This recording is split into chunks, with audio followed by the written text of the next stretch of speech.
live from the Bronx. We are still the podcast that celebrates Bronx creatives and change makers. This is season 2, and I'm your boy KB. What up, y'all? How y'all feeling? It is your boy Jay. And today we have a really special guest, a really fun guest. A lot of people say basketball is life, but for this man, he really made basketball a life.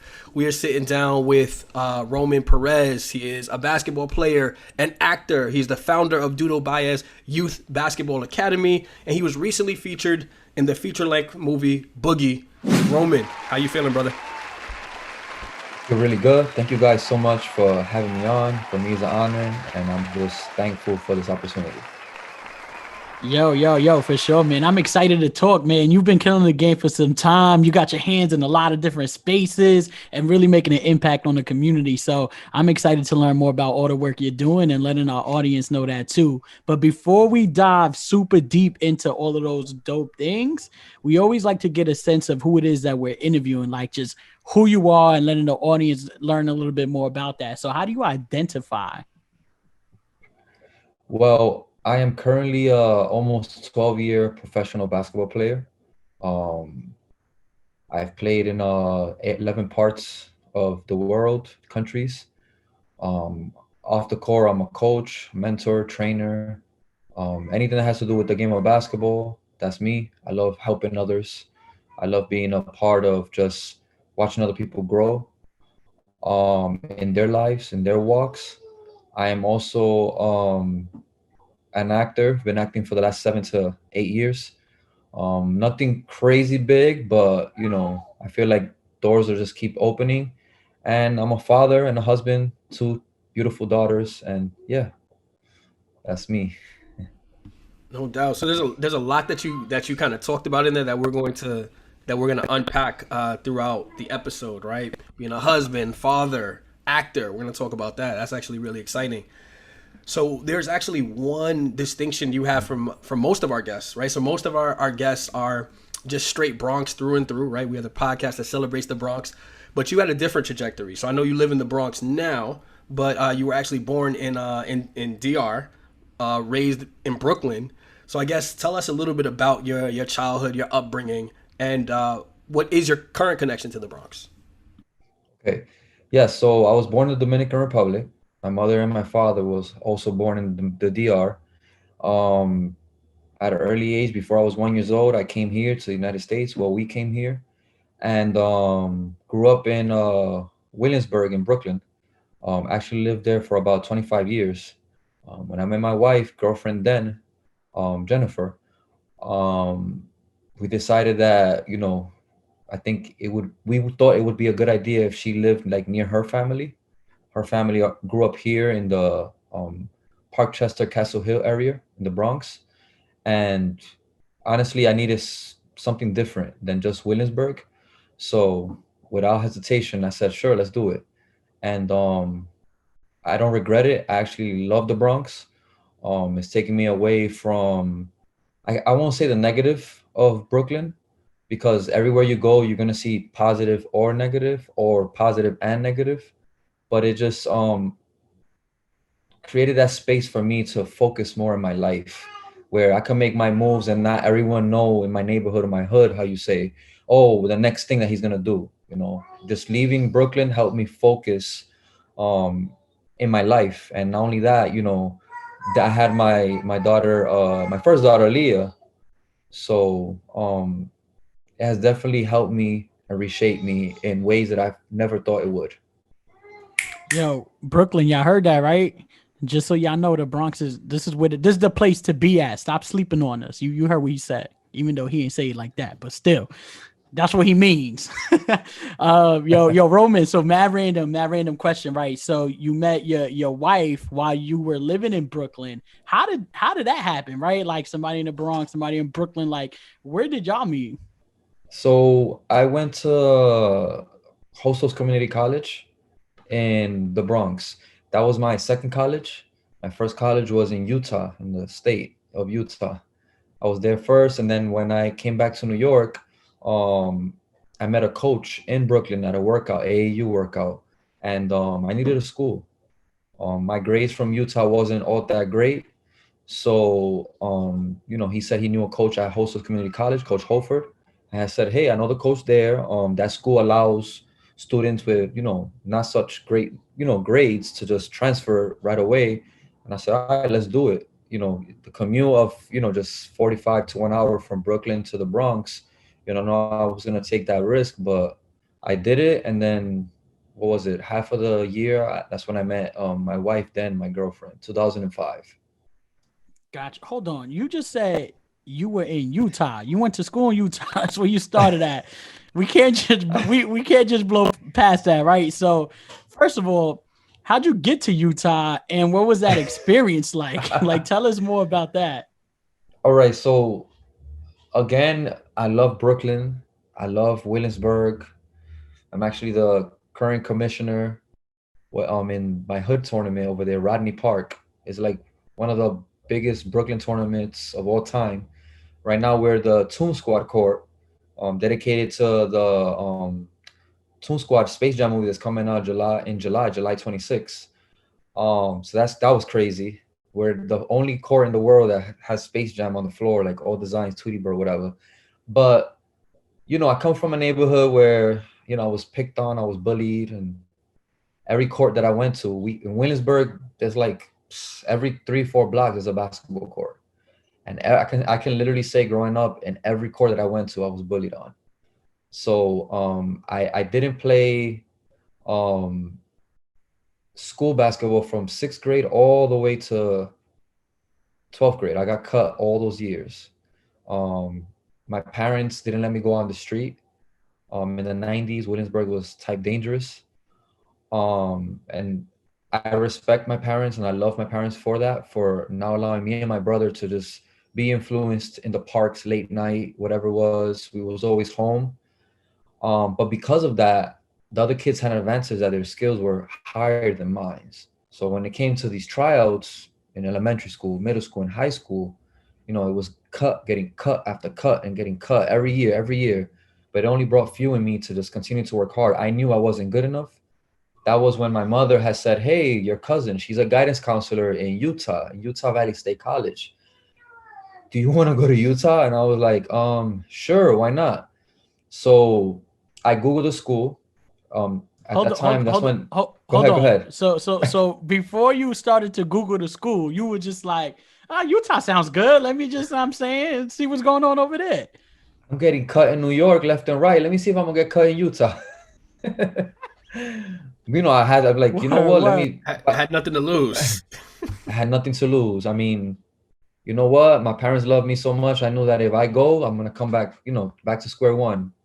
So I was 16 years old when I made that decision, 17.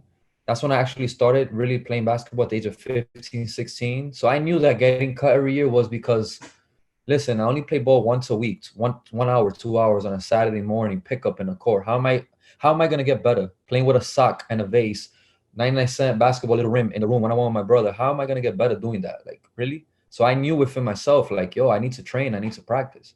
And I figured that in myself, like maybe going to Utah, I'm hearing stories about how college is not a full day. Usually it's 2 classes in the morning, you have the afternoons free, or afternoon you have classes, you have the morning free. In my mind, I said, man, I'm gonna take advantage of all those hours and I'm just gonna be in the gym rat. I'm safe out here in Utah. It's not like New York City where you can't be in certain locations, 1 a.m. shooting in the park. It's dangerous in most scenarios. So I went to school in Utah. Around that time, 2003 was when the internet, YouTube, and everything, And I Googled the school. Before I went to the school that summer, I looked them up, and basically they were a junior college, Division I junior college. I saw the team. I was like, wait, these guys look like they don't even play ball. Like, these guys look like hillbillies, like, yo, mountaineers or something. So I'm like, yo, I can make this team. In my mindset, I'm like, you know what? But I trained that whole summer. I went to Dominican Republic. Me and my brother had a routine where You was we'll playing go every JUCO. summer. It's like what they would consider to be JUCO. It was a JUCO, yeah, junior college JUCO, yeah. So I went out to Utah. Right when I get to Utah, literally a week later, it came on the news. Utah Valley State College joins NCAA Division I Independent League, the Mountain West League, with BYU, the top leagues. Why? Because the school's a 25,000 capacity, big university, and they had money, so they joined the Division 1 program, and they recruited their own players. Here I am flying from New York to try out for the JUCO, and they turned D1. I tried out for the team, and just like my years of getting cut, I got cut too. So now I'm in Utah, and I got cut as well. In Utah, that In that must have Utah, been frustrating. it was like, yo, what is going on? Like, really? Like, but some of the guys, I did my research. They were like they're all Americans in their high school. We had the starting point guard. He was the starting point guard with Eddie Curry. Like, he was the starting point guard with him. Our shooting guard, Ronnie Price. 3 years later, he ended up going to the NBA with the Sacramento Kings. So it was like the team was good. I was a kid from New York, so the team always would allow me, like, whenever they had like open run, like private open runs, I will always go. So it helped me boost my confidence. That wow, if I can play with these so-called near pro level guys, when I get back to New York, it's gonna be a whole different story. But Utah was great. I was, if people remember me from Utah, it was for being 8, 9, 10 hours in the gym, like Monday through Friday. I was that guy. Unfortunately, I don't give that advice to youth because it took me away from focus in my classwork, and it was just basketball, basketball, basketball. It helped me in the long run as a basketball player, but in reality, it didn't help me because my mother always says, like, wow, what if you would have continued, if you would have focused on your studies, you would have got, a high degree in a big university, etc. But I told my mom, hey, listen, if that would have happened where I, flunked or whatever, I would have been married with my wife from the Bronx. I Mm, would have had my two beautiful daughters. So things happen for a reason. most definitely. So you said a lot in that, and there's certain things we're going to come back to. The first thing I want to kind of talk about is your relationship with your parents, specifically your pops, Dudo. So tell me a little bit about what your relationship with your pops was, who he was, and why he was so influential to you in your basketball journey and life journey. Yeah. Yeah. So my mom and my father, respect to my mother, respect to my dad, both of them supported me and my brother as far as like life. My mom was a strict one. My dad was more like the Barney the dinosaur. Oh, you want you want something? He did his best to make sure that me and my brother had it. We came from, not saying that I'm rich. Currently, I'm still on the grind. I'm still pursuing my dreams. But growing up, we didn't really have it like that. So, it's not like every kid had a new pair of Jordans and we had the new pair of Jordans. No, we had one pair for the whole year. So it was like, it was real. The grind was real. My dad was a mechanic, refrigeration mechanic. My mom was a stay-at-home mom. She made sure that she always picked us up from school while my dad would work. My dad was the one that always made sure that we had food on the table. My mother was the one that made sure we was hitting the books and, just always focus on what we need to do to, you know, follow our dreams, follow our steps. It's when in our teen years when my brother said, yo, I want to be a rapper. And then I said, yo, I want to be a basketball player. For the whole family in Williamsburg, they're like, yo, these two guys are crazy. Like, they're aiming for like the hardest careers that is unreal to make. Like, what are they even trying to get from this? Like, they got to get a part-time or 9 to 5 or something, work in a supermarket. Like, the thing about Hispanic culture, especially the old school, is that they don't see beyond, like, they don't see beyond the tape. They see all what they see at the moment. They don't see what can come from, knocking on doors and hard work. They don't see that. And my father, I don't know how, like, I still kind of, me and my brother sit down like, yo, wow, I'm not tall. I'm 5'11". I say 6'1" in my resume, for overseas, whatever, 6 feet, That's whatever. the But sneakers, right? That's included the sneakers, the little heel, sneakers. right? So, but I'm not tall. I'm not the fastest. I'm not the strongest. Dominicans, they say, oh, he's supposed to be playing baseball. And I chose basketball. And my father, he just believed in that. Like, he saw the respect basketball had, like, from the communities. Little by little, once I started getting better, and I was playing in the tournament scene, and when I started playing in hostels, and then I transferred to my second college, that's when I started getting a lot of playing time at New York City Tech in Brooklyn. I went back to Brooklyn. Like, he saw the respect, like, yo, your son, man, he's good. And then he felt like, wow, this is something, like, and this was the game of basketball helped him open. He didn't even play sports. Like, he was straight up a mechanic. That was his thing. He was a great mechanic. And same thing with my brother, like music artists. Like, my brother was performing in local bars, local restaurants, and he saw how people was clapping and that joy. And he was like, wait, if these two continue with what they're doing, there's a possible chance that we might all make it out of here, like, not be here or in the hood or whatever it is. So his mindset was always like, my kids are doing something that others are not doing, and even if they don't make it, at least they're trying, and they're not in the streets. They're doing something positive. They have a reason to wake up every day, or a why. So his thing was like, yo, like, he didn't want us to be like him. I'm not saying being a mechanic is a bad thing. I have cousins and friends that are mechanics. But his thing was like, nah, I want my kids to be better than me. So, his message was, man, rest in peace to him, my dad, man. He was like my Superman, and my brothers too. No doubt. And his nickname was Duda. Where did that come from? So his name was Roman Perez, like me. I'm a junior. When he was a kid, um, there was a bunch of old ladies talking, and it was like, oh, I doubted that I might go to the supermarket in Spanish. In Spanish, doubt means dudo, lo dudo. I'm not sure, lo dudo, that I'm gonna go. So then him as like a 2, 3-year-old, he asked the old ladies like, what does dudo means? Doubt.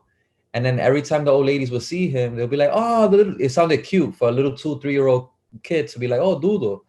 And they said, oh, they kept that name like for years, like, oh, that's the kid that said dudo to us. Oh, dudo, and every time. But I remember, never forget the conversation. He said like, wow, dudo means doubt.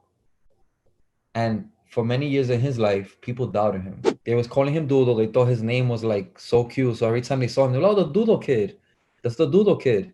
And and it's crazy because years after that, he told himself like, wow, all my life I've been the people call me Doodle, which translates to doubt, is doubt. And it's a reflection of how people looked at him when he first came here, and his brothers, as immigrants to the United States at the age of 17, 18 years old, where the people always assumed that they doubted that they were gonna be in the streets. In the 70s and the 80s, New York City, especially Williamsburg, you could see it in the movies, documentaries, like, yo, it was full with gangs. So he had a choice: either I'm gonna take the streets, or I'm gonna do something with myself. And he became a licensed mechanic. Someone that my dad only made it to third grade, like literally third grade. Like he he was the youngest of 12 brothers and sisters, and some of them were living in New York. They were sending the mother money. Then that's how he lived for all his years. He was like chilling. But then when he came here, he had to make a decision, and he proved himself that, yo, I'm not gonna live up to that nickname. Like, people's not gonna doubt me. I'm gonna make it out here.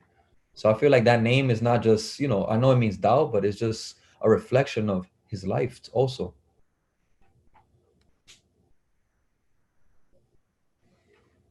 No, we appreciate that. We definitely appreciate that. So now I want to go back to you, like, getting cut from all of these different teams, you getting bullied on the courts. What made you stick with it? Right? Like, what made you, like, did you always love the game? Like, how did you, because for some people, if they're like, yo, I'm not getting a lot of playing time, I'm getting bullied, people is like, I'm not even getting into the pickup games, why am I going to keep going? I mean, growing up in Williamsburg, you would think that baseball in a Hispanic, neighborhood would be the number one sport. But the number one sport was basketball. Like, every kid, like, that's the 90s is Jordan era. Like, Jordan era, Shaquille O'Neal, the 96 Olympic team. Is that Space Jam came out. Nickelodeon had the little episodes with like Shaq and like giving advices. That's when NBA had like a Saturday morning show where like it would share different NBA inside stuff. With Ahmad Rashad. Yeah. So it's like just that. And then every corner store, every bodega had like they were selling basketball cards. So it was like, and the nearest the nearest cross the street of video where you rent videos. I don't know if you guys remember the video shops, like not Blockbuster, but like the little local video shops. Yep. They where I lived, the arcade they had was NBA Hang Time. So it was just like everywhere I went. Yo, that's a NBA this. classic. Yo, Yeah. that's he's heating up. And then the guy doing, He's on fire. Word. yeah. So it was just like everywhere I went, it's like basketball. If it wasn't the video game, it was on TV. If it wasn't the bodega selling the Beckett magazine, Slam magazine, it was like everywhere. It was like contagious. Seeing the hood, like every park you go to, kids that go to your classroom playing ball, like, yo, what is this? That's different from baseball where they're wearing a uniform, or soccer where they're kicking a ball. What is this basketball thing? And it's like, yo, I became obsessed, like just collecting the cards. Like I would go to Kmart in Queens and like with my family every week, and I'll buy the little action figures, the pop-up stand dolls, like of an NBA player statue or whatever. And it was like, then Space Jam came out. Oh my goodness. It was like, wow, I love basketball. I was little and I was known growing up as a basketball nerd. Like I had the champion jerseys. I would have my my deck of cards with the Beckett side. The Beckett is where you check the prices of the car. So I knew kids would come up to me like, "Yo, Rome, how much is this, bro?" And I used to look at it. Oh, that's like $7.99. Yeah, you could. And then it was like I was that guy, that the basketball, the genius basketball, the hood genius, whatever.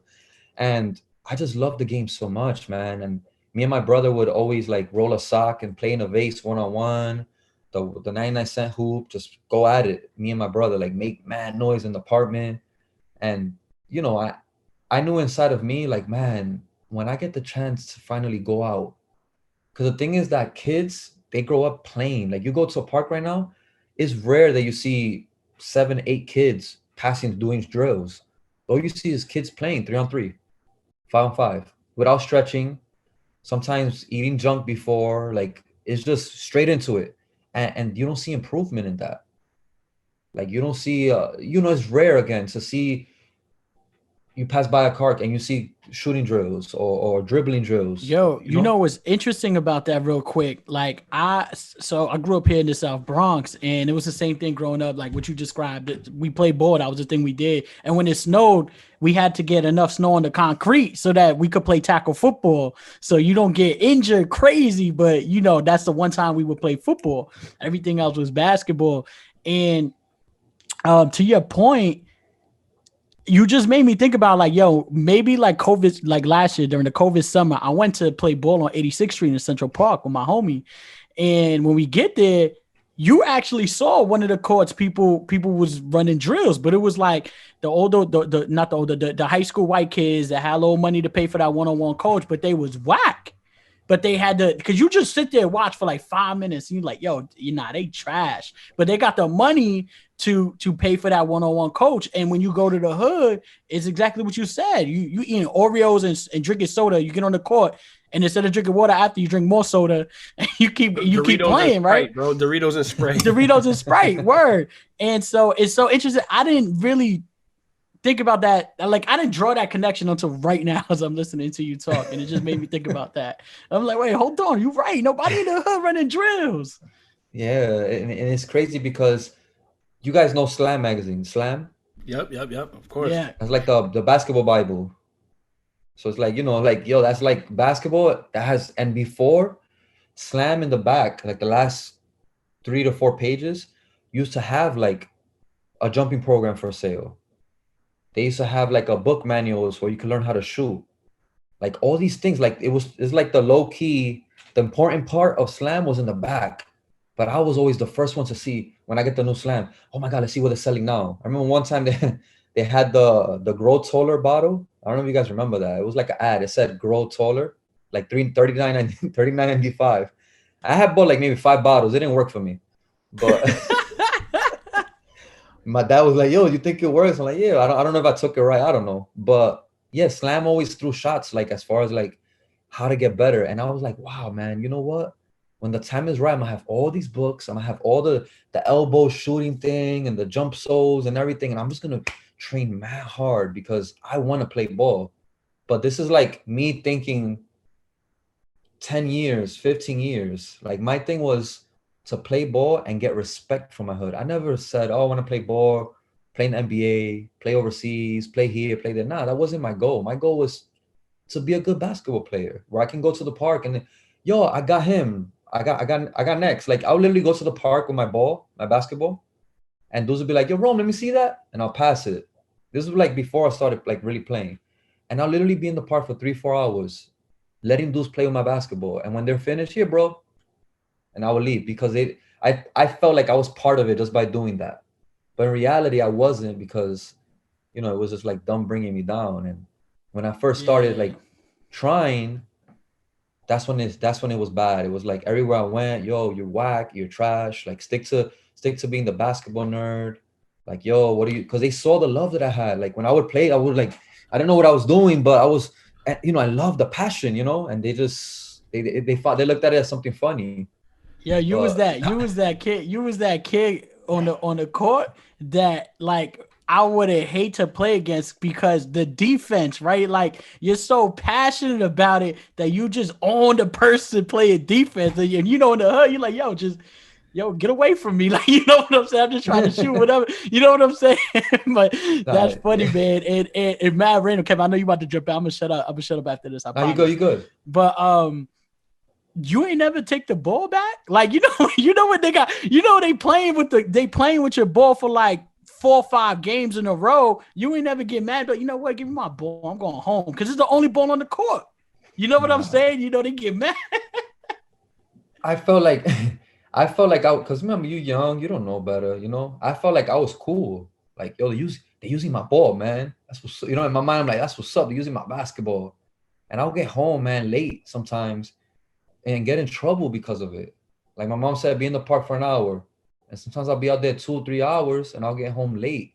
And like I wasn't even practicing because dudes was playing with my basketball. Like I remember a park, a dude got mad because I wanted to leave one time. And I kept saying, yo, I gotta go. My parents, I gotta go. Yo, and the dude literally, I never seen that guy's like I haven't seen that guy like in years, but either he's in jail, I don't know where he's at, but this is in Brooklyn. The dude took my ball. He got mad at me, took my ball, took a pocket knife and popped my ball. Here's your basketball. And I was like, yo, I went home, like I'm crying, like, dad.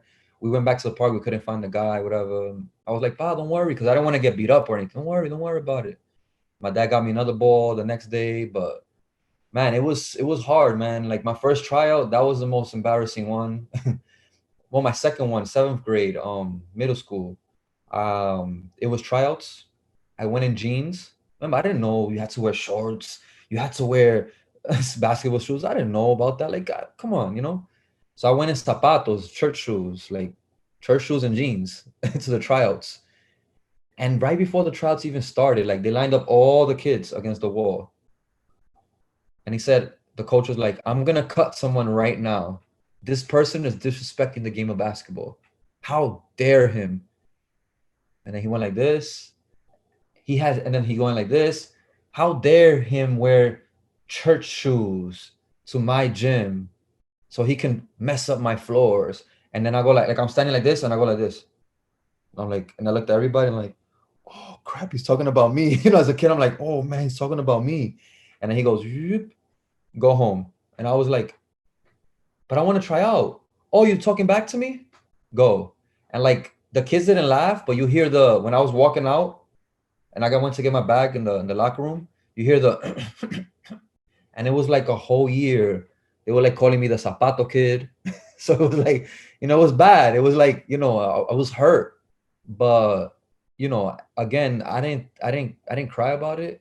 I knew I was wrong. I mean, again, how would I tell my pops, with dirty hands coming home from mechanic hands, "Bah, I need a new pair of sneakers." Like I didn't feel that inside of me to like ask my dad for shoes. He's done so much for us already with food and just showing us morals. For me to come out of nowhere and say, "Dad, I need a pair of shoes to play basketball," like he would. In my mind, I'm like, he's not gonna understand that. So years after years, it's just from seventh grade all the way to like, man, my second year of college, like literally when I went to hostels, like I was leaving my building and I was looking left and right to make sure I don't see like the bullies. And I would like go far to practice, like 20 blocks away to different parks so that nobody could see me. I became like a cat in the night, just working on my game. It was crazy. Yo, we appreciate you kind of taking us through some of those stories.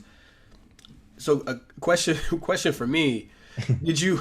Because as I'm hearing this, I'm kind of getting angry for you, and I'm just like, did you ever like run into any of those dudes again, and not on some fighting stuff, but on some like just seeing them on the court and like just because I'd be just ready to like just after I'm nice just yam it on them, I like can say I can say that throughout the years, by the grace of God, thank God, that's how I got my revenge in life, like through on the basketball court.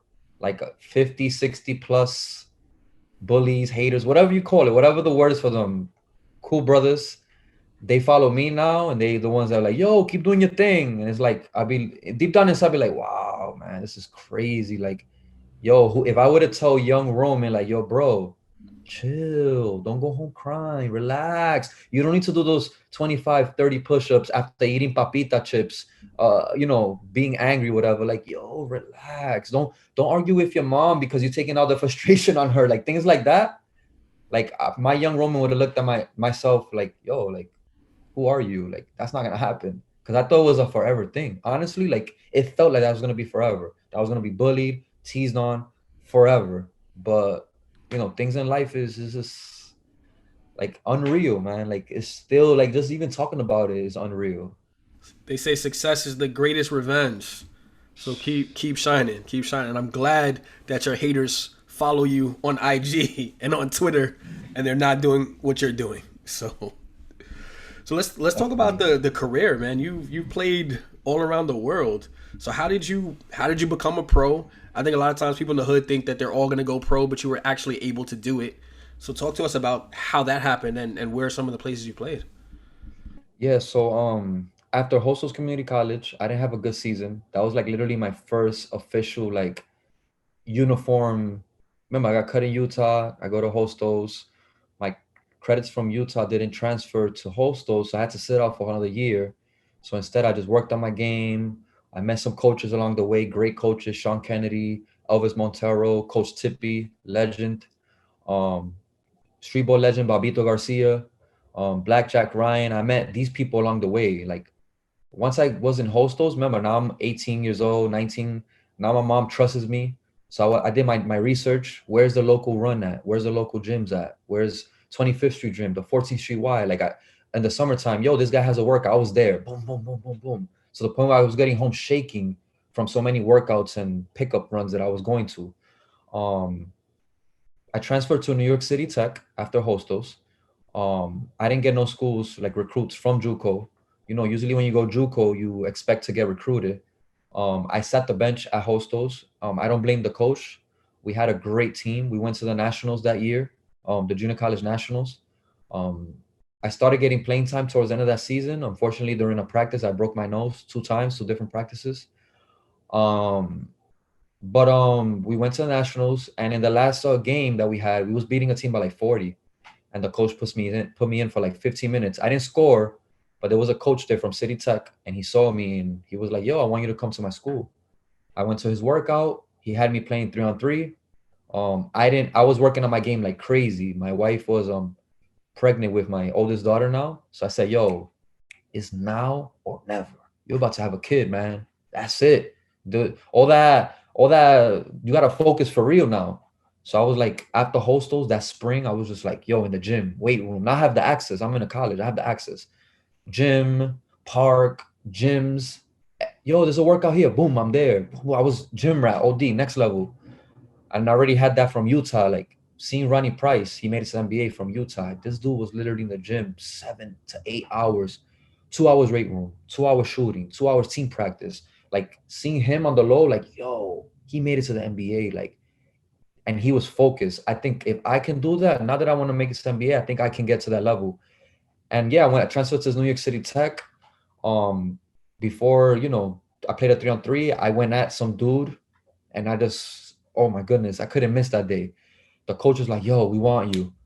Comes to know that the guy I went at was number 5 in the nation in points, in an NCAA Division III in points. He averaged like 25 points a game, and he was going to be a senior the following year in City Tech. Yo, you know who you just went at? And I'm like, no, like that's when I looked him up. I'm like, oh, if I would have known this before Coming here, I probably would have been a little shook, like, damn, playing against this guy. But I didn't know. So I went all out. I had a great season. I was averaging like 8 points, and little by little my minutes were going up. That's when I scored 27 points against a top 5 in the nation NCAA Division III school, Ramapo College in Jersey. I had 27 points, my career high. And everyone was like, yo, how did Roman, no high school experience, no nothing.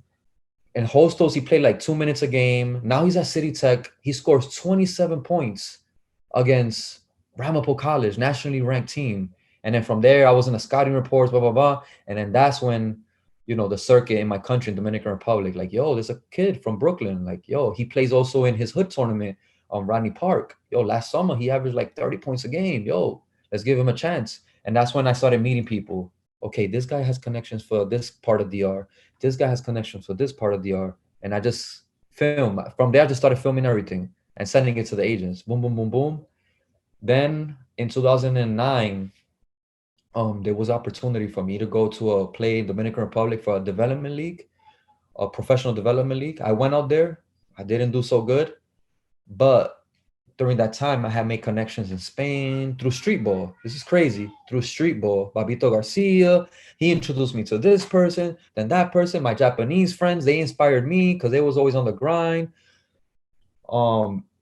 And that's when it was like, yo, like, I need film. I need actual college. I need actual pro film so that I can, because like you said earlier, like, you don't just play pro. It's like a resume. You go to a job, you need a resume. You can't just be a high flyer and touch the backboard and just go thinking you're going to get the job. You need film. You need a reference. You need a resume. A lot of things like you have to build in order to get something. I know lots of players, super, super talented, but they didn't make it to that level because, they thought it was only about their game. In reality, they needed more than that.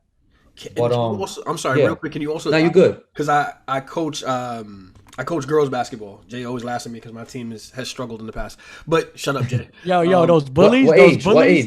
What age? No, high school. High school. Okay. Yeah. So we'll actually talk offline because maybe you can come see some of my girls at some point. But what I was let me get this in there real quick. Yo, the bullies you was talking about, Roman. I did some of that to Kevin. I did a little bit of that to Kevin. Oh, for real?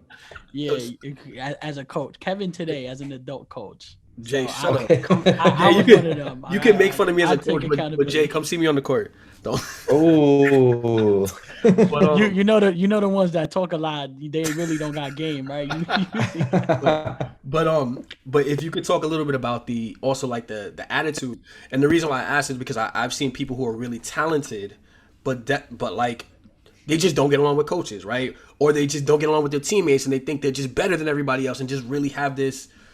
Can you talk a little bit about that aspect of it too, in terms of making it to the next level? So the thing is, okay, this is the problem. And I've acknowledged that throughout the years of traveling to different states and just traveling the world. The problem is in New York, we are baby fed.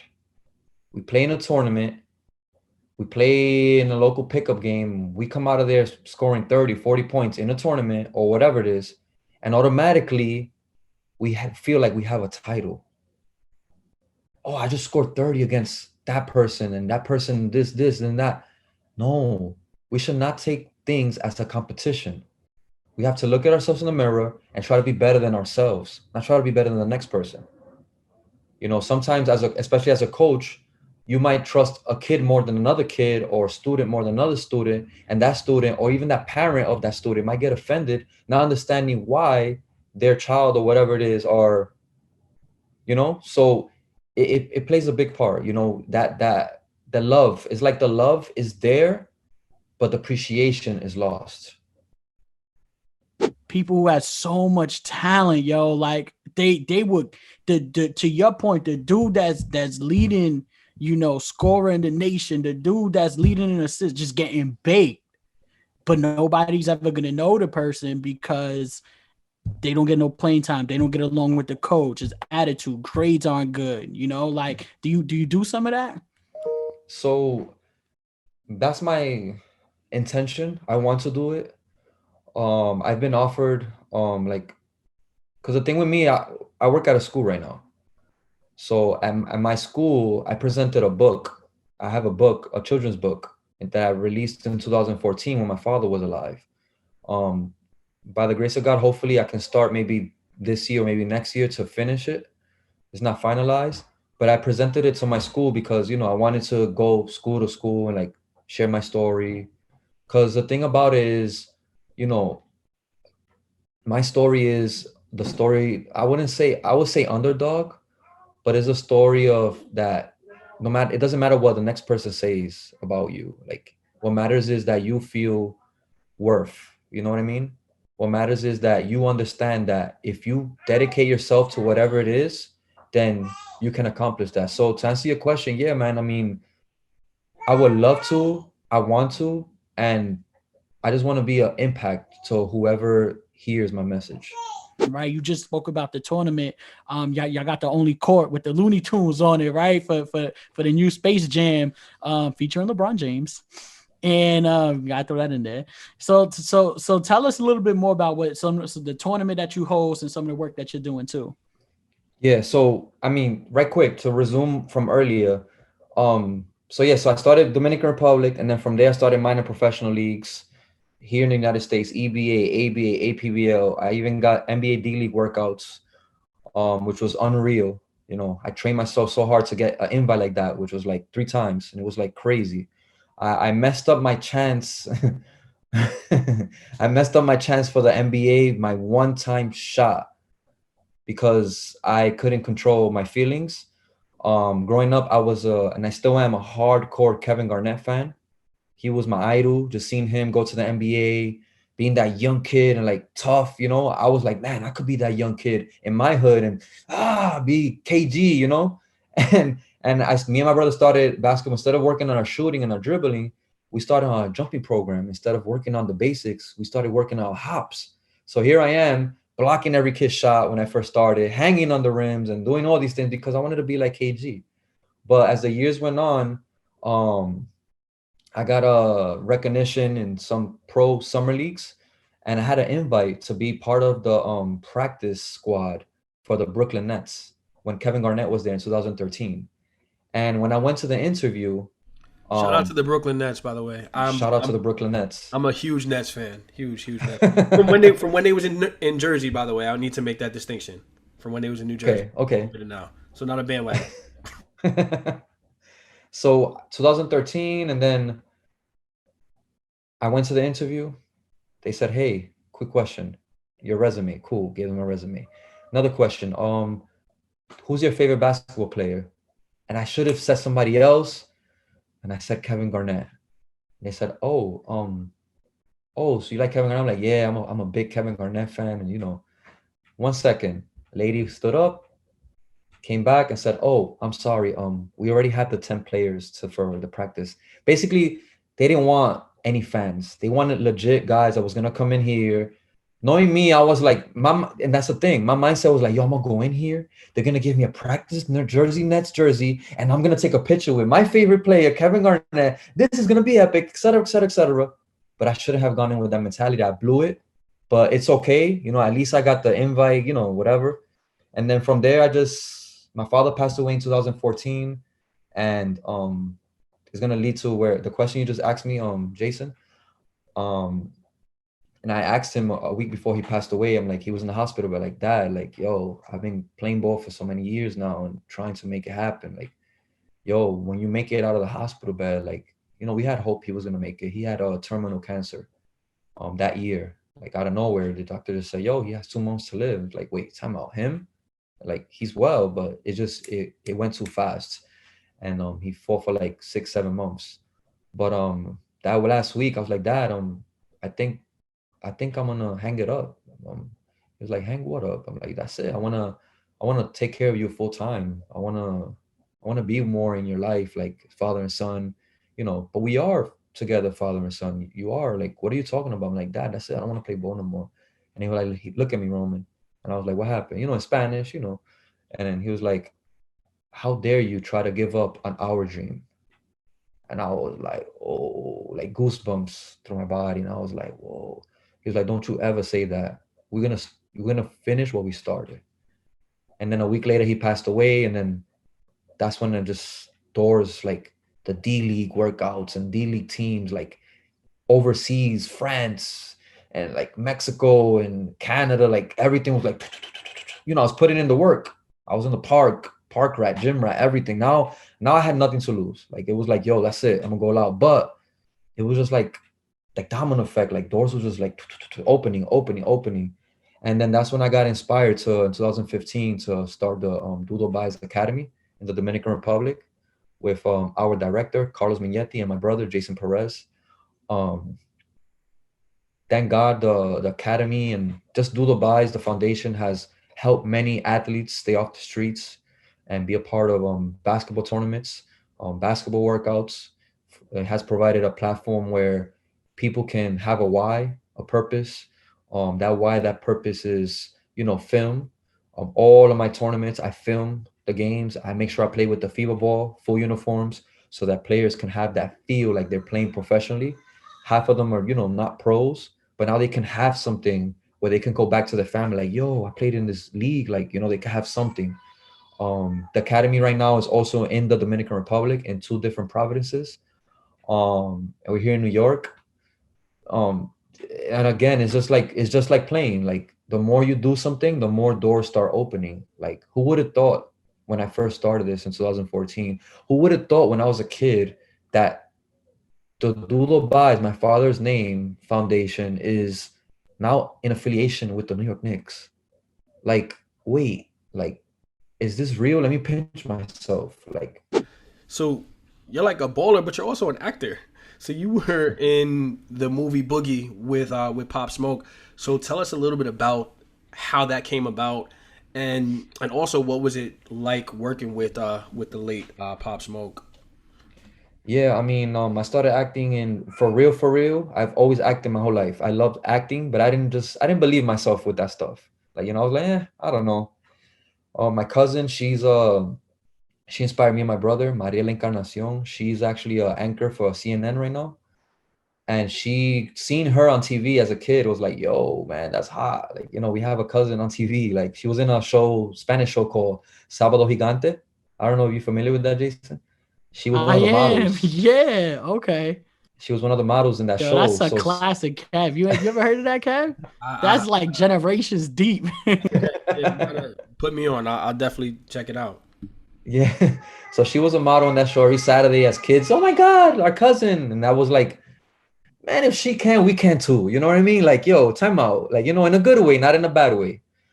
And she would come from Miami and see us and give us positive feedback. And, it was always cool. But, 2012, I auditioned for a basketball commercial. I booked it for Powerade, the drink. It was a basketball commercial, went nationwide, worldwide, on TV. Like I came out like 2 seconds a second, but every time it aired, I got a text like, "Yo, I saw you on TV," and I was like, it was a life changer. With that money, 25 grand, I'll share it. Doesn't matter. I don't care. That I made, I was able to help my father around that time. He was struggling with his mechanic business. So every time I'll get a check, we'll go to the post office together and then, yo, let me get half. Matter of fact, let me get 75%. I'm like, bah, come on, man. I got a kid. Like it was back and forth, but it was all love. That year I got married. So that commercial just helped me so much. And I'm like, wow, around basketball helped me get this. Like, yo, I got to continue with this. I signed with an agency. And then I started getting like little gigs, big gig, little commercials, Finish Line magazine, little billboards and Foot Locker, like basketball stuff. And I was like, man, this is hot. And I just continue. The thing about acting is like a roller coaster ride. Like out of 20 auditions you go to, you probably get one. So it's like you have to be consistent. You cannot, just like basketball and everything else, you got to keep going. And it was 2019. I can say right now, the best year. Every year is the best year. Like every year is good. But 2019, like I won my first pro championship in Dominican Republic after 11 seasons.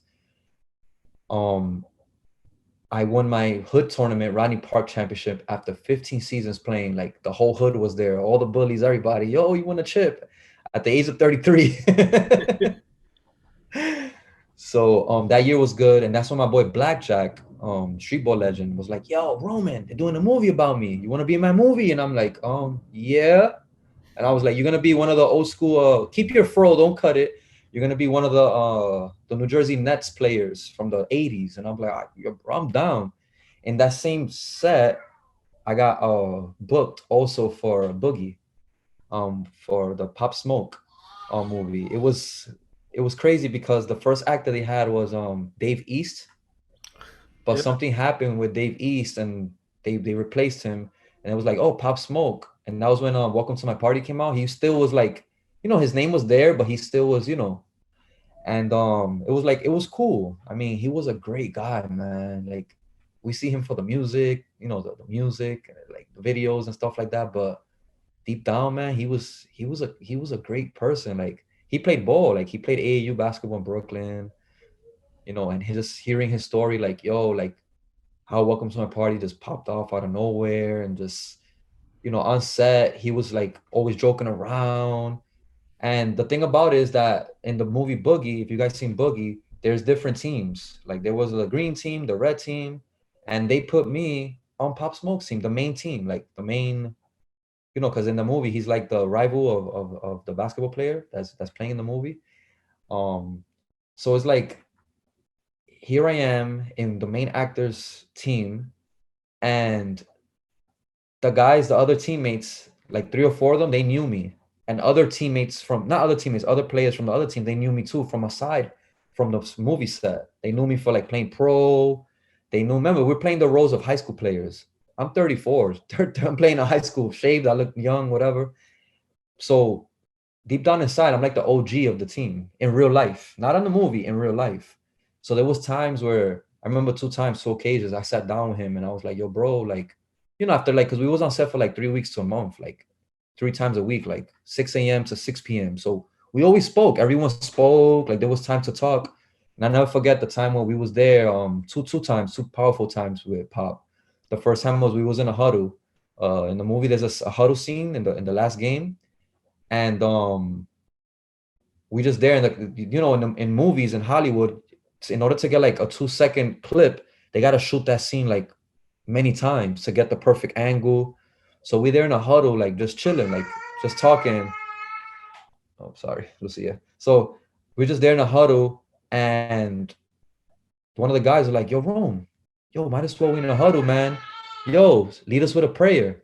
And I was like, I don't know, like, I don't know, like, really, like, the cameras are behind us, there's no camera inside the huddle. And I'm like, yo, Pop, you cool with that? He's like, yeah, I'm cool with that. Boom, here I am leading a prayer in a Hollywood set movie. And then they felt it was cool for them. Like, yo, this is hot, man. Yo, thank you. Yo, thank you. Good looking, good looking. Like, nah, bro, glory to God, whatever. And then a week later after that, like the last week of the set, I sat down, like, yo, Pop, I remember he did the with ¿cómo se llama? Oh my goodness. He did Welcome to My Party, the remix. Oh, okay. Was that Nikki on there? Yeah, with Nikki. Nikki, I think Nikki was on there. Yeah. Yeah, so he did the remix. So once that happened, it was like, yo, he's gonna go. And you read articles of like 50 Cent, like he's the voice, whatever. So in my heart, I said, you know what? The worst thing he could say is like, yo, I don't want to talk. Like, I don't want to sit down with him and like, yo, Pop, and he was like, yo, what up, bro? And I'm like, oh, he said roll. So that means we cool, like in a sense, And I'm like, yo, bro, just wanted to let you know, like, yo, like your career, man, is gonna go higher, man. Like, stay focused, bro. You're young. It's crazy out there, bro. So just continue to walk forward in your life, and put God first, and doors are gonna open, bro. Continue to open. Just stay focused, and you got this, man. Good looking, man. I appreciate that. Whatever, and then whatever, that's it. But he was a great guy. When the news hit 3 months after shooting Boogie, it was like, yo, like for a whole week, man. I know everyone was sad, but like for me personally, like it hurt me. Like, yo, this is a young guy, man. Like, I was on set with him. Like, If you haven't yet, definitely go check out Boogie. So before we let you go, we have a game that we usually play. So can we let's switch it up, Kev. Let's not just call it the we're gonna play the game, a version of it, Yeah. but let's just a quick 4 or 5 minute conversation about what we're gonna ask. So essentially, We just want to know. We like to, we get into basketball. We get really deep right before we let you go. Top 5 players today in the league All time or right now? right now in the league. Man, you're Bro, gonna be I like, no think way, but you don't want to do all time, bro. We can do both. We can do both. Well, Let's let's do do Alright. both. all time. Let's do all time. Let's do all time. all time, Kevin Garnett, small forward, Michael Jordan, shooting guard, point guard. I mean, he's not a point guard, but I'm gonna put him in that. Allen Iverson, power forward. I'll put Hakeem Olajuwon, center Shaquille O'Neal, all time.